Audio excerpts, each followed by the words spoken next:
expect 66% only. Only 66. Looking at the rest of his teammates, Sans looks very chill. It's just like this. Onic at the end. Blacklist has a lot to prove here. I think they want to try to make a statement here, and that is a Blacklist I definitely enjoy watching because that's always when they perform their best, I feel like. You know, season 12 of MPLPH, I think a lot of casters, a lot of talents thought they weren't going to be able to make it, and here they are. So we can't count them out just yet. Never.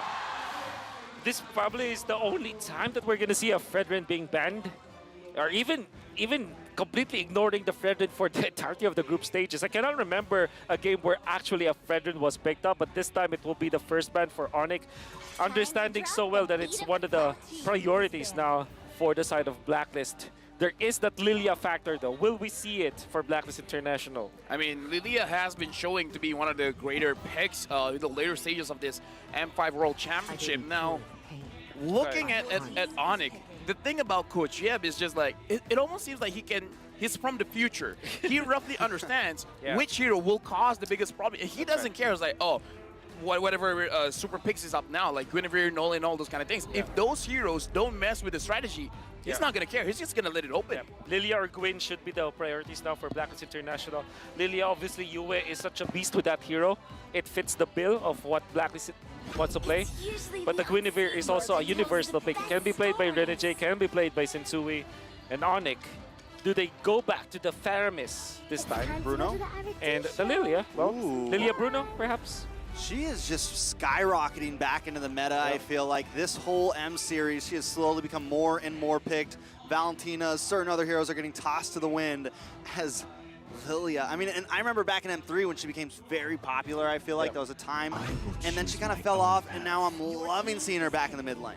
Blue is the new black. Blacklist has 100% win rate in 7 games on the blue side.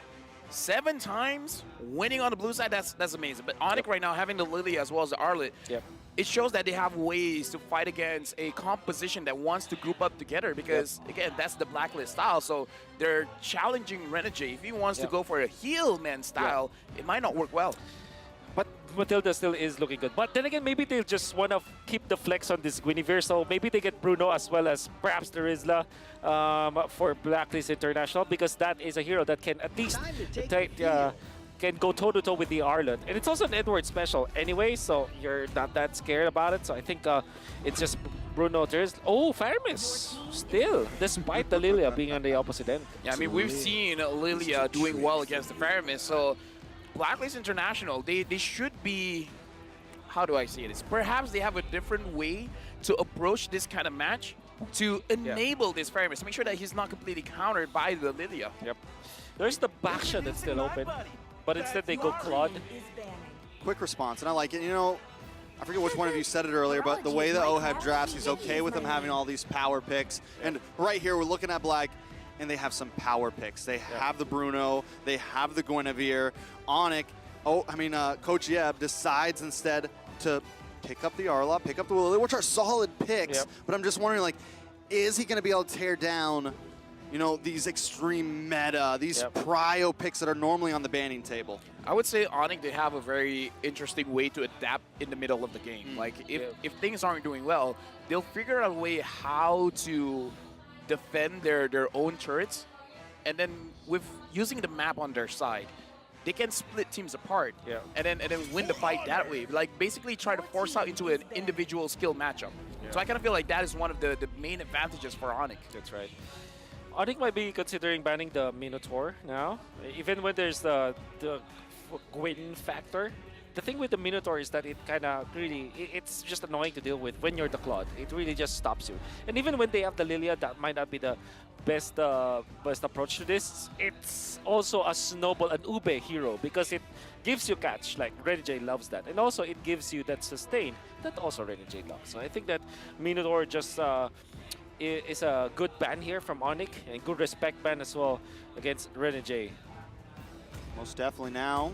With these final bans coming in, Matilda also going to get banned away. Straight roam bans from both sides right now. Blacklist International going to clean things up. Now, after this last ban comes out, Onic will have first pick. They still need a jungler, and they still need a roamer here. What is left open? when it comes to the jungler choices, there's a lot for for Kairi. You still have Baxia, you still have Martis, and you can even go to the Fanny if you like. That's a lot as well if he wants that. That's Like also true. when it comes to Kairi, Yeah, there's I mean, I've seen on stream he used Arlet jungle. If you Benedetta use jungle. He was running all kinds yeah, of stuff. if you're using Arlet jungle, like at this point anything's on the table, man. That's right. That's right. Oh, so Blacklist bans the Minotaur themselves. Well, because it's Onic that's will be picking first. Yeah. So that means that Onic might just consider last picking the hero for Keyboy. Or actually even Kairi. Like this is what's difficult about coaching facing Coach Yeb and Onic. There's a lot of flexibility that can be put. Like for example, this Arlet can be played in the roam role. So that's Yeah. why I think that Onic will pick a jungler Yeah, fourth I pick. agree. So Baxia is there, great versus the heroes of Blacklist overall. Martis is good against Guinevere if you're able to time the Mortal Coil That's with also the true. spatial migration. And then there's the Fanny factor. That's always that you always have to Looming, yeah. consider for Onic. So many things looming, honestly, with Kairi here.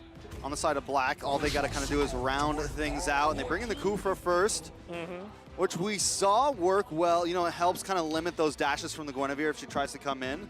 It helps kind of maybe trap her up or even stop her from dashing in and causing problems. I would say the Kufra is generally very good, based on my experience watching quite a few games, is generally pretty good in those river fights, just Yeah. because everyone's being quite honest in the river fights, showing their faces and such, and even if you don't, you're kind of still telling us where you are. So the Kufra can engage, especially on the jungler, especially if you're using a utility jungler. If you're using someone like a Baxia, you're gonna basically be face tanking everything. Rafaela picked up. Sand rises when I give the And then word. there's the Khalid. Khalid? Okay. Very So interesting. Rafa Bruno, it's Yeah, the jungle Rafa Bruno. Gwyn. Rafa Bruno. Now it gives Onic even more leeway to go for the Baxia because of all of the sustain that you can see from Blacklist will be nullified by that. But there's lack of catch from Blacklist, so Onic might be tempted to go for an assassin. So either Baxia or perhaps a Fanny for Onic. They look like they got something up their sleeve. They all just Let them dapped come. up hands, They will and only make there it is. You talked about I it. talked about it because Yeah. it's been on stream, and everyone's been wondering, is he going to pick it? So this is definitely a hype pick. I think a lot of the community's been waiting for this one. I mean, I'm excited. eye for an eye on a spatial migration. That's right. A lot of outplay potential for both junglers here. But again, Kairi has been showing, like, when it comes to mechanics, he's second to none. I'm kind of scared about this because it's Scared for who? I mean, scared as a viewer overall. As a Filipino, I'm scared. You know, because this is Kairi with the Benedetta, and we know that what he can do with the assassin hero. Additionally, if I'm looking at Blacklist International, I now feel more confident with the composition just because it's Faramis versus Rafaela and two sustained type of heroes. Benedetta or any other assassin does not like this, right? But then again, they last pick it still. It means that they have trained with this before. So maybe they will just be faster at jungling with this Benedetta. And now we're jumping into the first game in the best of 5 series where the Sky Kings will fight against the Agents Blacklist International. Of course. And then there's a something is up with me today, man. Yep. Maybe don't gonna be get it up. I'm sorry for working today. I think it's me. I'm sorry for working today. What do you I mean? mean, like, We love you. it always happens in Malaysia. It's like, Yeah. sorry, man. Don't be What, sorry. Oh, every time you intro a game, they pause in Malaysia? Yeah. It's like anything that can go wrong. So you knew goes this wrong. was going to happen. To all the viewers, I'm sorry. My bad. Nah, fam. Yeah, fam. It's going to be okay. I guess we have some time to talk about it. How do we feel about the Wrath pick?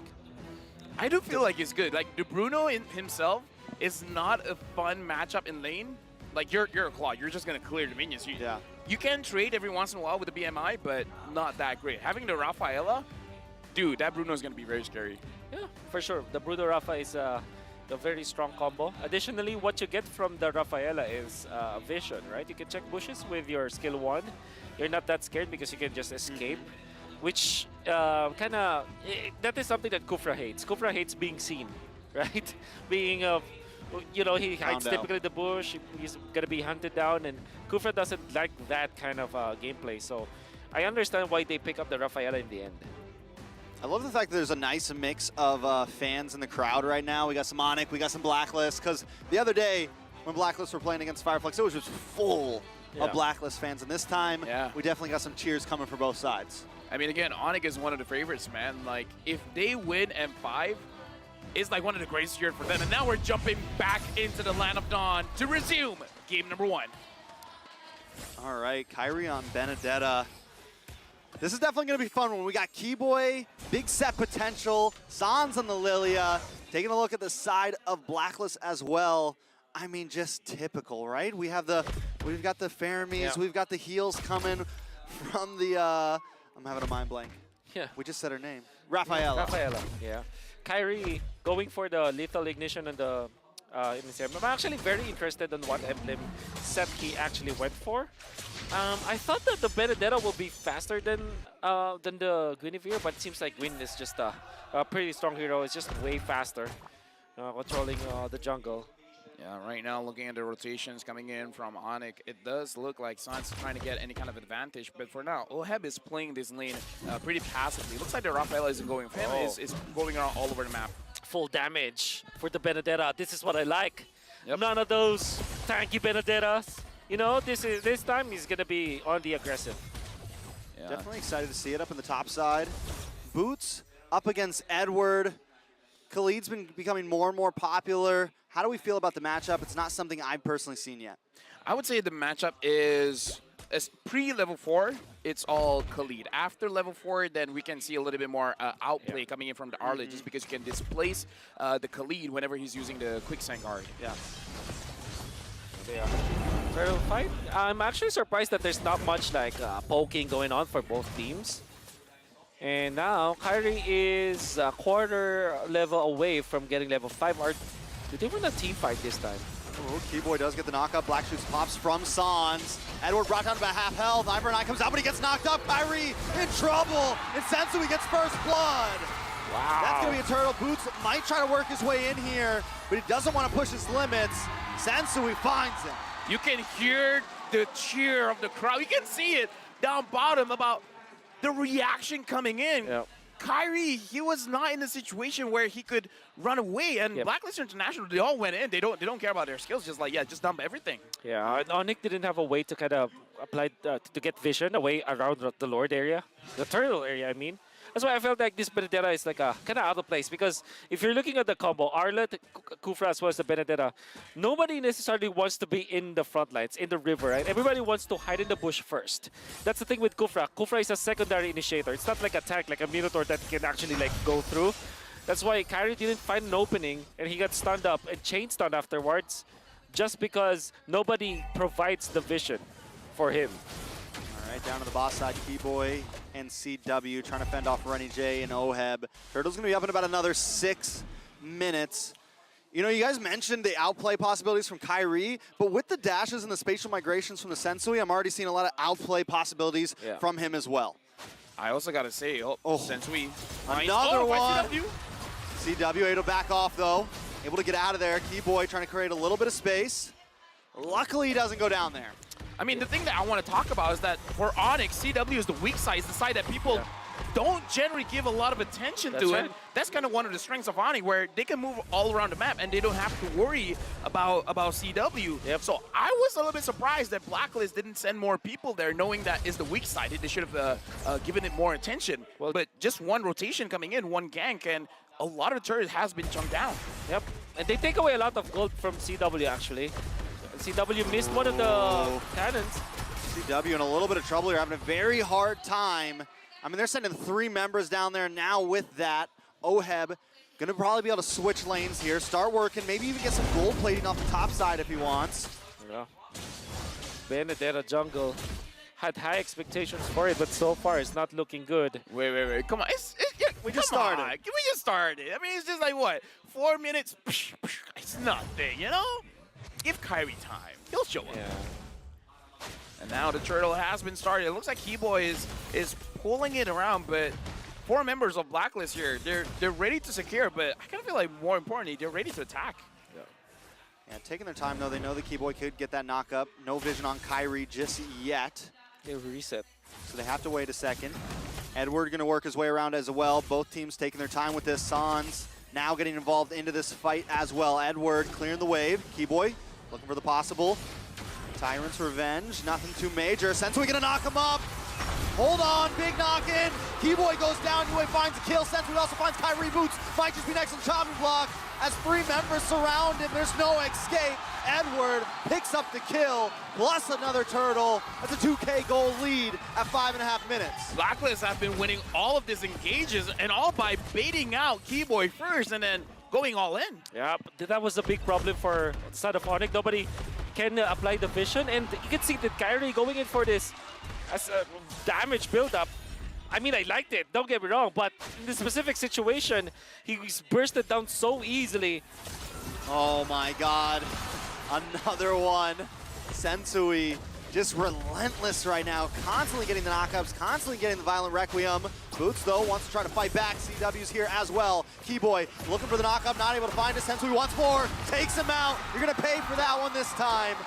Kairiiiiiiii just wants to farm the jungle, but they don't want to let that happen now. They're going to move on to the tier 2. Up at the top side, Yue holding down the front line. Oheb looking for the final hit, trying to take everything he can with this. Blacklist is not slowing down. They take one mistake and then get like, what, 1,000, 2,000 gold lead of every mistake happening? They're trying to make sure that, okay, one mistake equals one turret. This really puts Onic at a very bad spot where you just did one thing wrong. But it make your whole world crumble. That's the thing with Blacklist International as a team, and I wonder why this mentality never changed ever since. Every time that they get a lead, they don't make mistakes afterwards, right? They always go for the 100% play. They never go 50-50. That's the reason why they are very successful as a team.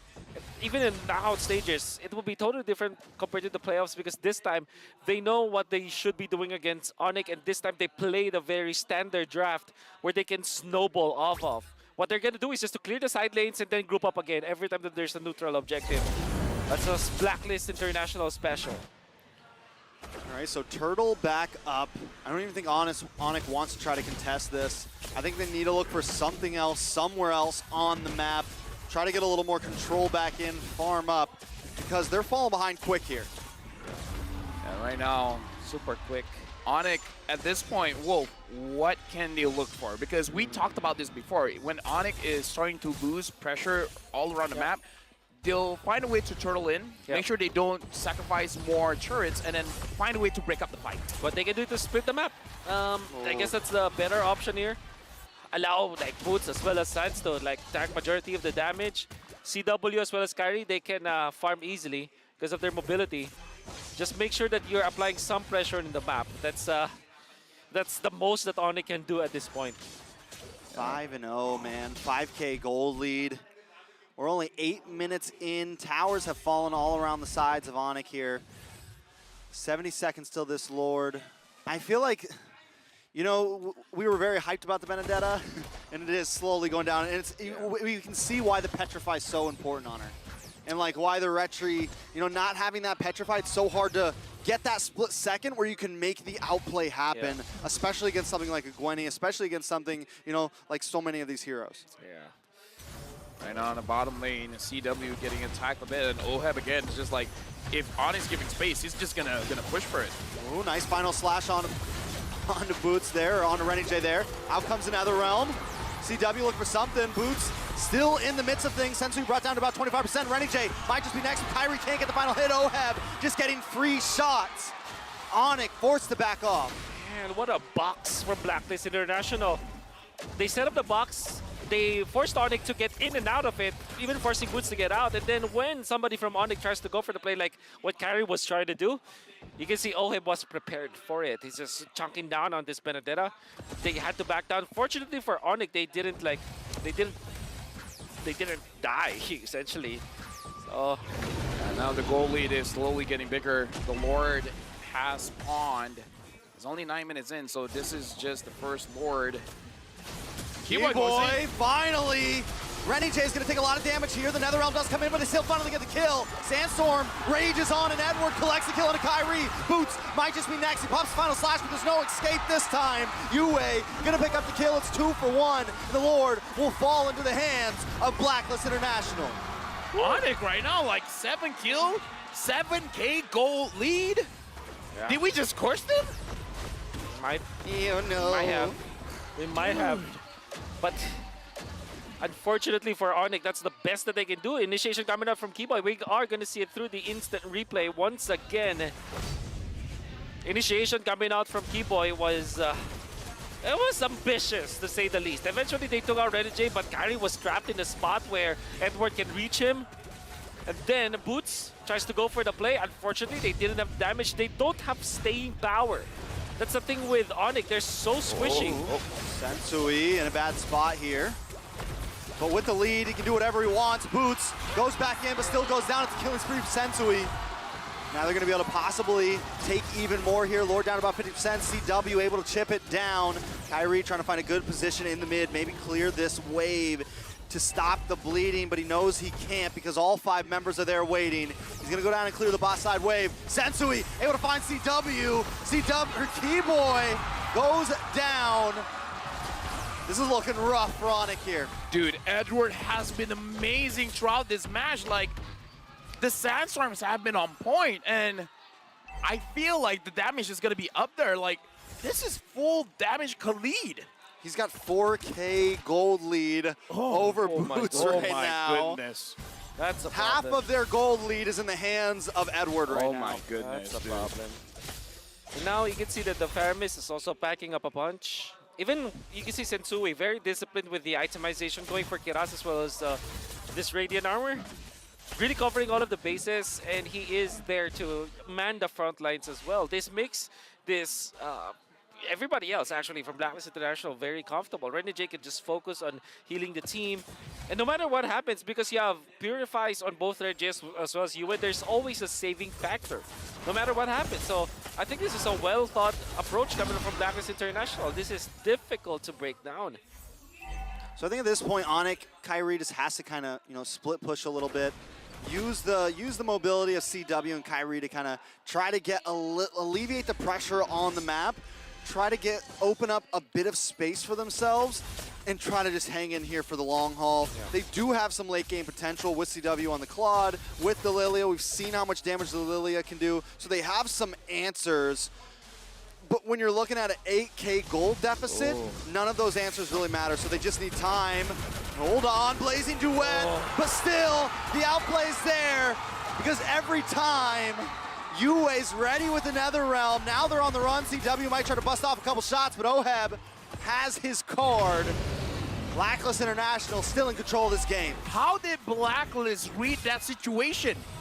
They knew what was going to happen. They were ready to protect Edward. Like the moment he was caught, Yue was there, and like Netherrealm, any kind of damage was like at that. Dude, Blacklist almost got a kill off that one. And you can see the and Onic was the aggressors. Yeah, Renegade does have the Quantum Charge as well as the Wilderness Blessing. They can easily go to, it's like a very fast ambulance, basically. That's what they're doing every time. They're prepared. Blacklist International, the School of Medicine. The School of Medicine. Yeah.